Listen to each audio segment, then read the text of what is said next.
amee ca Gambie moom nag kenn ci ñoom di Sana Mandiang la ñu teg loxo ca Casamance gannaaw lëkkaloo goo xam te ne armée bu Sénégal ak bu Gambie ñoo ko amal la. neex bu ndulu nekk ci diwaanu Diourbel di naqaru audit maanaam càmbar yi nguur gi di amal ci yenn maire yi kenn bi gis ne mbirum politique képp la ndaxte maire yu opposition bi lañ ci singali daañu teg xibaaru tàggat yaram chronique culture bi ak li ci yéene kay.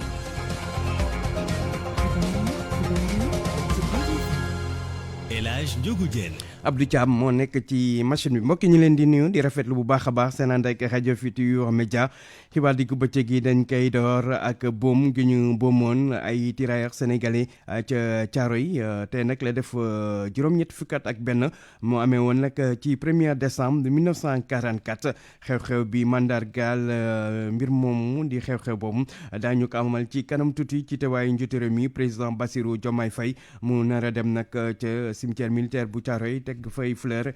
gannaaw gi tamit am xew boo xamante ne dafa jëm ci fàttaliku mbir moom nga xamante ne amoon na fi mu naree amee nag xew boobu ci teewaayu njiitu réewum Gambie Adama Barrow ak vice président bu réewum Côte d'Ivoire di Thiemako Meili Koné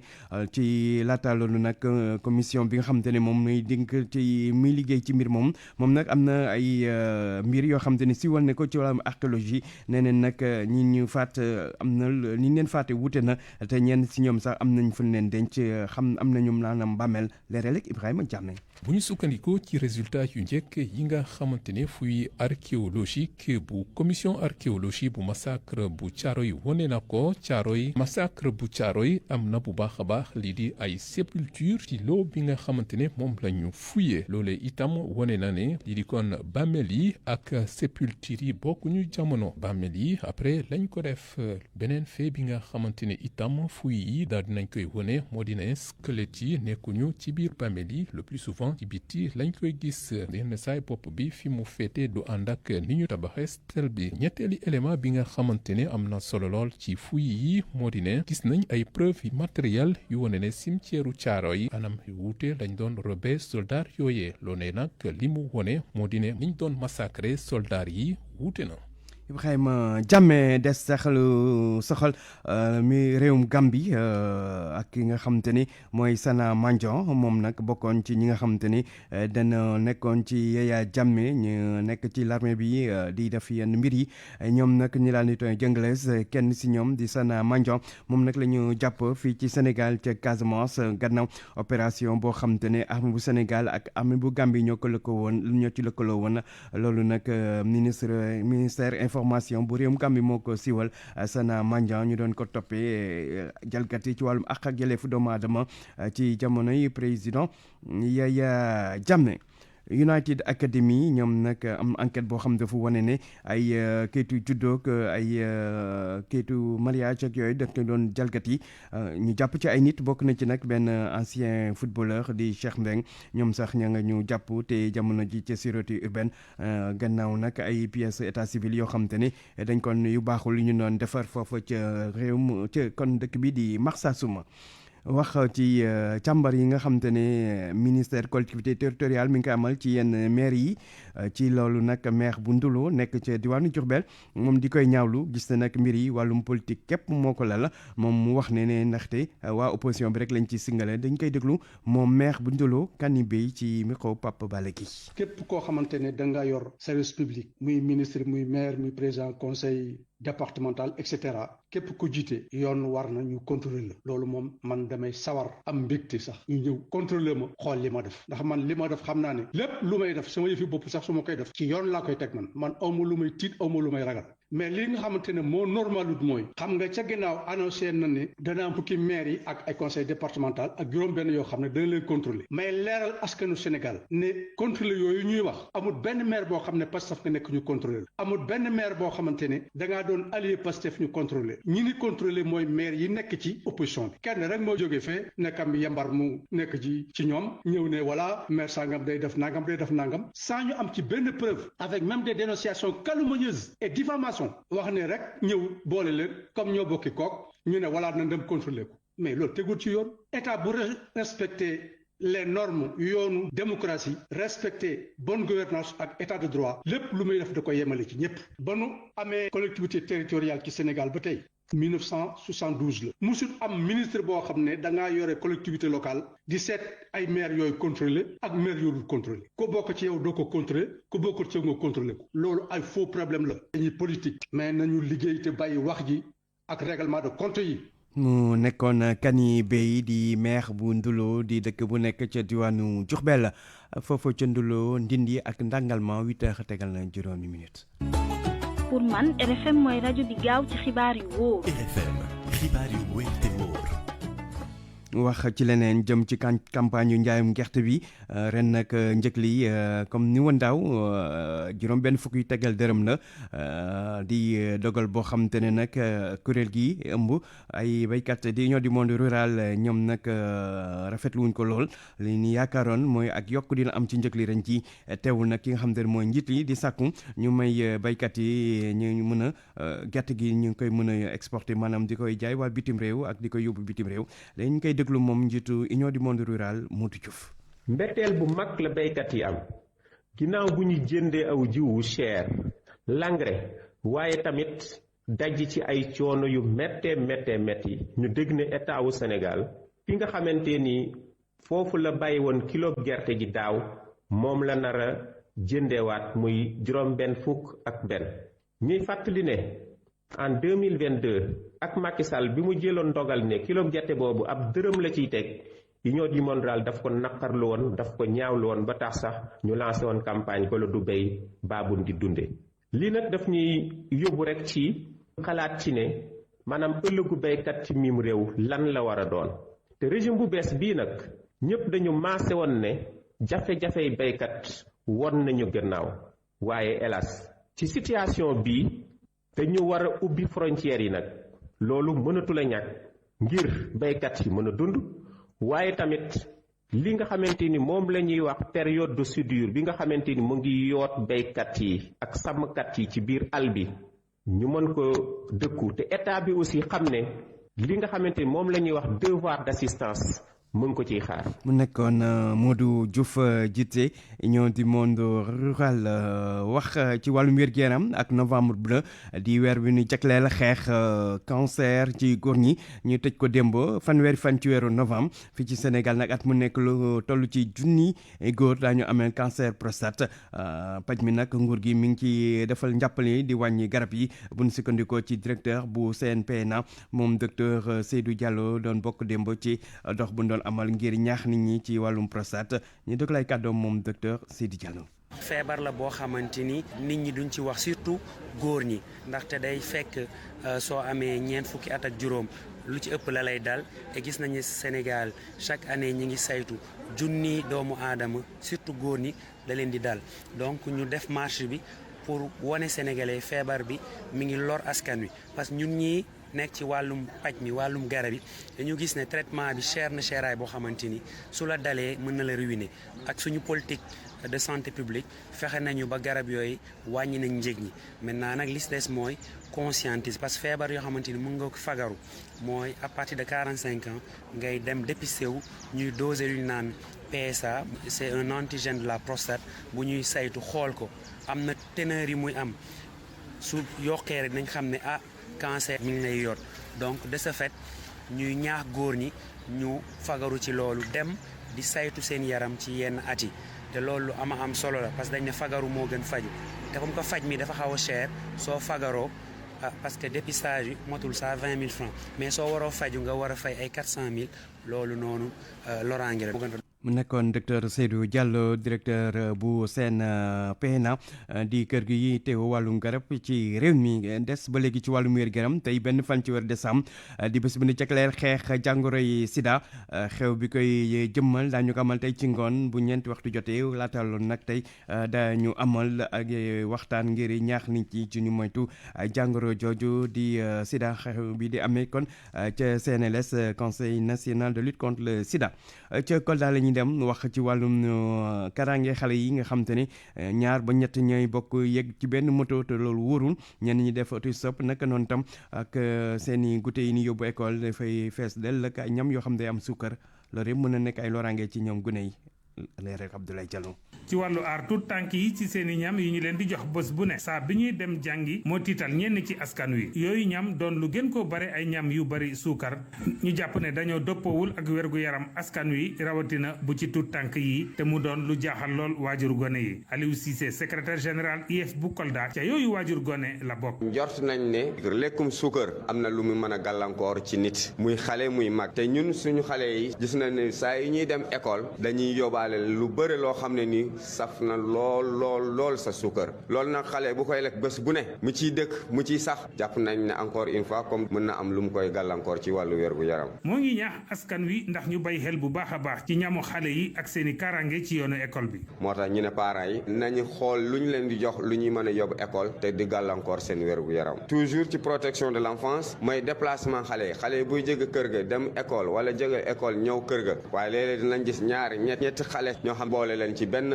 moyen de déplacement di ko yóbbu école di leen jëli ci ay vitesse yoo xam ne ni ñun jàpp nañ ne vitesse yu ëpp dayoo la loolu ñu ngi ci ñuy ñaax parents yi pour ñu waxtaan ci ak ñi yóbbu xale yi école di la wala di leen jëli beneen bi muy ci yoonu yi naan route nationale yi xale yi léeg-léeg dañuy tàllal loxo pour ut borom oto bu leen di yóbbaale jamono ju ñu nekk nag dañu ne wóorut buñ ko mënee bañ def moo gën. moo ngi sañee it usines yi di defar ñamu xale yi ndax ñu wàññi seeni loxo ci suukar bi ñuy boole ci ñam yi ñuy defar rawatina yi ñu jagleel tu tànk yi ñoo ngi rootalee kaddu yi ne mel ca cérémonie bu municipalité bu Kolda amaloon ca bi ñuy joxe jumtukaay yi ñuy jëndal ay daaray tubaab yu commune Kolda te njëg wi toll ci fukki millions ak ñeent ci suñuy koppor. RFM Kolda Abdoulaye Diallo dellu si fii ci Ndakaaru wax ci assemblée nationale di wéyal nag liggéey bi jëm ci koppax yi ne nastal ministère yi ñu war ko liggéey ci at mi ñu dëkkmal di 2026 nag tey ji nag ci suba ministre enseignement supérieur di Daouda Ngom moom nag mooy teew ci kanamu député yi buñ ci noppee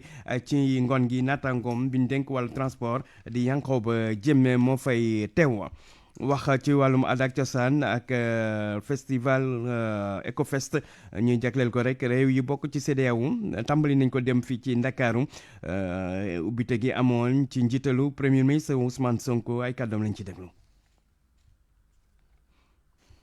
premier ministre kon Ousmane Sonko ñu déglu ko mu jëm nag ci ubbite Ecofest di festival bi ñu jagleel wàllum aada ak cosaan ci réew yi bokk ci CEDEAO ay kàddoom ñu teewlu ko. Je voudrais avant de lire le discours commencer par remercier. bëgg naa laata may lire discours bi ma gërëm bu baax a baax président Bassirou Diomaye Faye gërëm ko ci ni ma tànnee ngir ma ñëw teewal ko ci cérémonie bu am solo bi mën naa ne moom vraiment raté na lu rëy ndax weccoo nañ fi lu am solo ak artistes yi temps bu ndaw bi mu fi amal bokk na ci moment yu gën a neex ci li ma dund ci at yi passé mu wol ma tamit ni nan laa sonnee kon ci chiffres yi ak statistiques yi kon vive culture bi ndax moom rek mooy dëgg. Vive la culture parce qu'il n'y a que la culture de vrai. mu nekkoon premier ministre Ousmane Sonko Youssouf Bodian moo doon tekki ay kàddoom daaneel ak Guinée Bissau ke fe ne woon premier ministre di Geraldo Martins moom nekk ci ki yoroon campagne bu candidat bi di Fernando Diaz da Costa di sàkku ñu daal di sàmmonteeg li génn ci mbañ gàcce yi ndaxte gis ne Diaz da Costa moo gagné wote yi tax na ko muy sàkku ñii di militaires yi daal di koy jëbbal nguur gi mu doxal délégation CEDEAO sax naka tey jii ñu ngi koy xaar foofu la ca Bissau dañ koy déglu moom Geraldo Martins ci Jokkoo ak Macoumba Bey. Il était clair que Umaro Sissoko Embalo avait été battu. leeroon na nañ ne Umaro Sissoko Embalo gagné nañ ko ci ay anam yu leer nañ moom xamoon na ko moom ci boppam waaye bi commission nationale des élections bi xamle ne le 27 novembre dana proclamer résultat yi ci la moom Embalo daal di organiser coup d'état bi nga xamante ne lu ruslu la ndax moom dafa préféré dugal réew mi ci kaw que en tant que démocrate mu accepter résultat yi génne ci urne yi loolu mooy dëgg bi fi mu toll nii nag waa CEDEAO activé wu nañu amal nañu conférence extraordinaire des chefs d'État et de gouvernement def na ñetti fan ñu leen di xaarandi benn délégation bu war a ñëw semaine bii di ñëw bokk ci président Cap-Vert président Sénégal Togo ak Sierra Leone pour daal di xool daal nu ñu mën a def ngir andi solution ci mbir mi le ñuy xaarandi rek CEDEAO mu jël ay responsabilités yu mat sëkk yaakaar nañ ne daal dana def lépp ba recommandation yi nga xamante ne danañ génn ci conférence boobule ñu daal di leen appliquer li ñuy ñaan moo di ñi nga xamante ne dañ leen tëj ci kaso yi ñu libéré leen te résultat yi nga xamante ne ñoom ñoo génn ci urne yi ñu proclamer leen commission nationale des élections bi annoncé leen président bu bees bi nga xamante ne moom la askan wi fal ñu installé ko te militaires yi nga xamante ne ñoom ñoo jël nguur gi dellu ci caserne yi loolu la ñuy xaar daal ñu respecter volonté populaire ndax ci démocratie la ñu nekk mënuñu accepter Umaru Sissoco Embalo bafoué li nga xamante ne moom la askan wi dogal. Sa volonté être bafoué. mu nekkoon Geraldo Martins di superviseur campagne bu candidat Fernando Diaz da Costa ay kàddoom Ibrahima Jammeh moo ko doon tekki ñu fàttali ne délégation bu CEDEAO boobu tey jii lay dem ca Bissau di délégation boo xam ne ki koy jiite mooy ki jiite jamono ji CEDEAO di président bu Sierra Leone di Julius Maada Bio. RFM Sport. xibaaru tàggat yaram la ñuy yegg si ànd ceeg Pape Malick Diaw ñu ngi lay nuyu. dalee nag jàmm kon ci xibaaru tàggat yaram mi ngi daal di tàmbalee football ak championnat local ñu doon ndar képp li nga xam ne kon moom moo di juróomeeli bëccëg bi bokk na ci choc yi ca stade Ngalandou Diouf Teungueth FC moom ma nga fa doon daral ki nga xam ne moom moo di AS Pikine waaye nag foofi ndam demul ndam dikkul benn but sax jotuñ ko faa wàññi gannaaw loolu ca stade Amadou Barry foofi mënee suñoo wax ni jogante bi dafa daal di jeex ndax kii di Guédiawaye moo njëkk a dugal 58e minute de jeu kii di Abdou Manga moom moo njëkk a dugal waaye Sonacos ci ginnaaw daf ko daal di dëpp ndax ci temps additionnel bi 94e Mouhamadou Sadio moom moo égalisé 95e Bernard Thiam dugal ñaareelu biwu Sonacos ba tax ay supporters daal di dugg ci terrain bi daal di dakkal boobi jogante nga xam ne benn simili moom moo ca desoon ba tey ci jogante ca stade Birane Ly bu Parcelles Assainies foofu ASC Cambérène ma nga fa doon dajal kii di AGEL de Rufisque dañu daal di témboo nag 1-1 lañu daal def Pape Sibori War moo ñu ko dugal pour Cambérène ñii di waa AGEL égalisé ak Lamine Sagna ci deuxième mi-temps bi ba tey ci match yi nga xam ne kon moom moo daal di tëj 5e journée gi mënees nañu jàpp itamit Casa Sport ndam gi mu am ca stade Aline Sitoé Diatta ci kaw Walidane benn bal ci dara Malick Sambou moom moo dugal ci jeexital ba ci 90e minute de jeu muy ñetti ndam yoo xam ne ni moom Casa Sport yi mu daal di tegle mu ngi koy daal di am foofi nga xam ne kon moom moo di ca stade Aline Sitoé Diatta HLM itam ca booram moom dafa daal di témboo ak US Ouakam 0-0 kon moom la ñu daal di def naka noonu ci wàllum Ligue 2 itam ñu ngi doon wëyal di tëj 5e journée bi AS Douane benn bal ci dara la daal di daan Amitié FC ba tey ci yeneen résultats yi 0-0 kon moom moo mujj dox ci diggante Port ak SMA ca stade bu Mbaaw 0-0 itam moo am ci diggante Ñambour ak ASC Saloum ca stade Albouri Ndiaye Guelwaar ca booram ca stade Massène Sène ñetti bal ci benn lay dal di daan ki nga xamee ni kon moom moo di Duc wax itamit ci randonnée pédestre bi nga xamee ni ñii di waa ANPS taxawaloon nañu ko kii di président fédération sénégalaise de football ànd ci ak Abdoulaye Sow di secrétaire général bi ak yenn ci ay membre comité exécutif bi nga xam ne ni ki dimanche gi bokkoon nañu ci randonnée pédestre boobu association nationale de la presse sportive daal di taxawal muy mobilisation boo xam ne itamit ci teewaayu madame Khady Diène Gaye di ministre de la jeunesse et des sports nga xam ni yooyu yëpp dañu ko daal di amal jëm ci cadre activité ci wàccaayu li nga xam ne moom moo di CAN 2025 Youssouf Bodian lañ ciy àndal. ci wetu taskatu xibaar yi yëngu ci wàllu sport comité supporters yi ministre des sports ak président fédération sénégalaise bu football Abdoulaye Fall. mais di ci remercier bu baax waa ANPS ak ñëpp ñi nga xamee ne ànd nañ ci ak ñun ak partenaires yi nga xamee ne aussi jàppale nañ leen waaw di wax ni CAN bi commencé na actuellement parce que ñu ngi ci préparation. commencé nañ jouer les matchs de préparation léegi li nga xamee ni moo ci des mooy bu ñu bàyyee jeu yi ñu def le regroupement.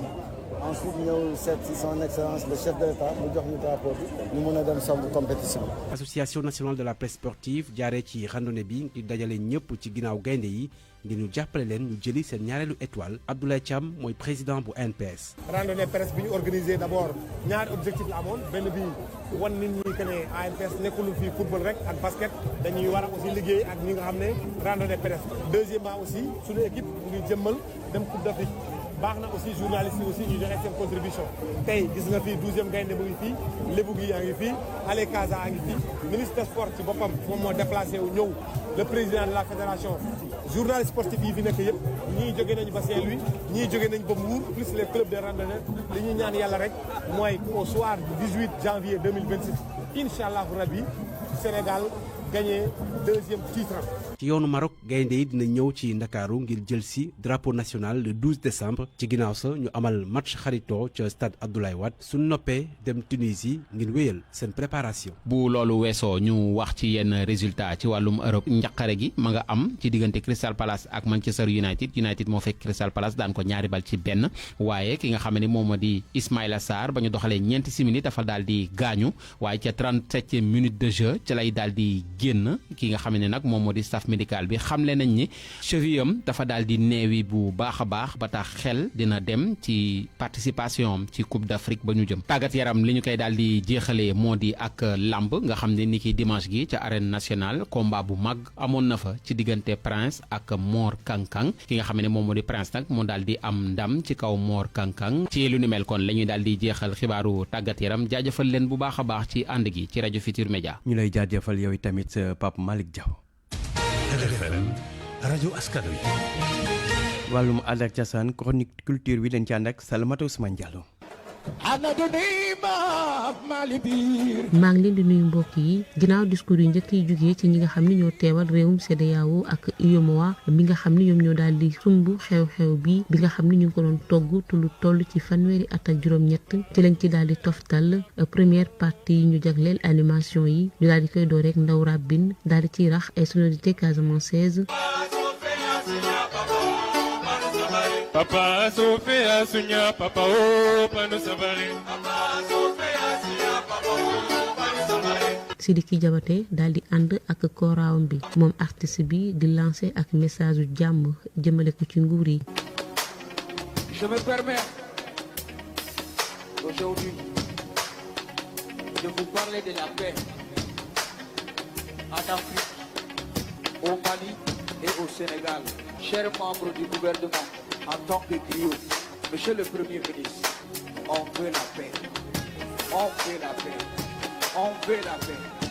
Afrique daal di nekk jamono jii nii ci ay jafe-jafe yu bëree bëri ak culture bokk na ci li nga xam ni mën na dajalewaat daal di jubalewaat ñëpp daal di nekkaat benn bu ñu sukkandikoo ci imaamu jawriñ ñi di Ousmane Sonko mi nga xam ni moo jiite bi la xew-xew. Mais l'actualité géopolitique nous rappelle avec force aucun acquis politique ou économique n'est éternel s'il n'est cimenté par la culture. Face aux crises multiformes, sécuritaires, économiques, environnementales, qui sèment la méfiance et menacent notre unité, la culture est notre plus puissant rempart et notre meilleur levier d'action. C'est pourquoi le thème de cette première édition de l'EcoFest, mutation et crise géopolitique en Afrique, que peut faire la culture, est d'une pertinence brûlante. Que peut faire la culture? Elle peut tout parce qu'elle est partout. Elle peut rassembler là où la politique divise. Elle peut réparer là où les conflits déchirent. Elle peut inspirer là où le doute paralyse. Cérémonie d'ouverture EcoFest première édition gënoon na caa fës ci teewaayu ay autorités coutumières ku ci mel ni ren bu Bignona ak yeneen i kilifa yu jugee ci réew yu ëmb UEMOA ak CEDEAO yëpp ci partie spectacle yi nag kii di Ismaïla Lo teew na ca daal ci presté woyam boobee di Africa wax ci slam ak Coupe d'Afrique slam poésie bu ñu fas yéene amal niki 2 jàpp juróom-benn fan ci weeru décembre bi ca Guinée Conakry Sénégal nag ka ca teewal mooy slameur Jurbel doomi Jurbel bi di Seydi Slam mi nga xam ne moom la ñu daal di tabb champion national ci at bi ci fàttali nag Coupe d'Afrique bi mu ngi ci ñeenteelu ko édition am li lañ leen indiloon tey mbokk yi ci seen xibaar yi aada ak cosaan di leen dig daje ëllëg.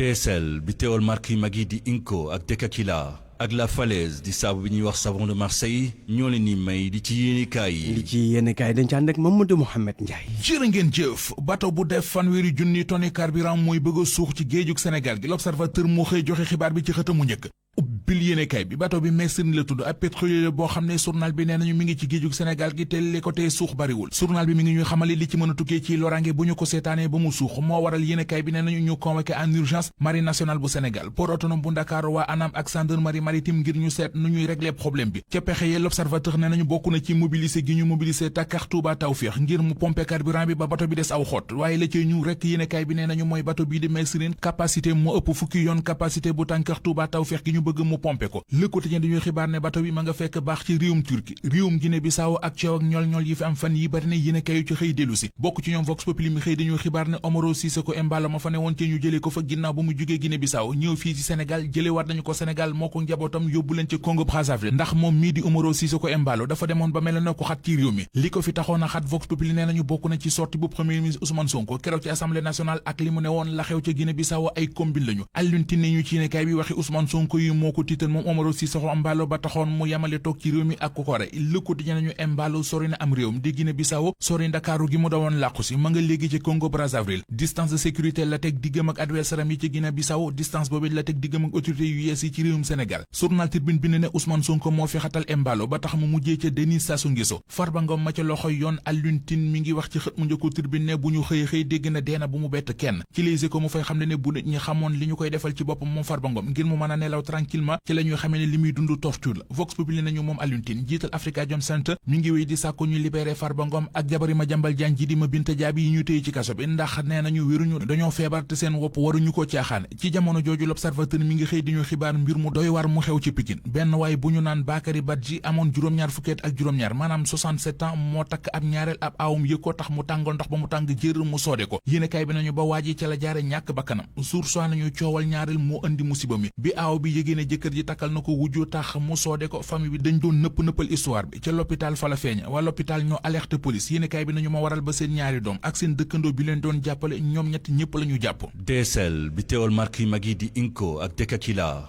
ak La Falaise di saabu bi ñuy wax savon de Marseille ñoo leen doon may li ci yéenekaay yi nekk kon mbir mu doy waar mbir moomu lay xew kon ca yëmbal kon ñu koy gërëm bu baax moom Mouhamed Ndiaye mbokk yi foofu leen yem ak yéen ci xibaar yi nes ñu def pàttali ci li ci gënoon fës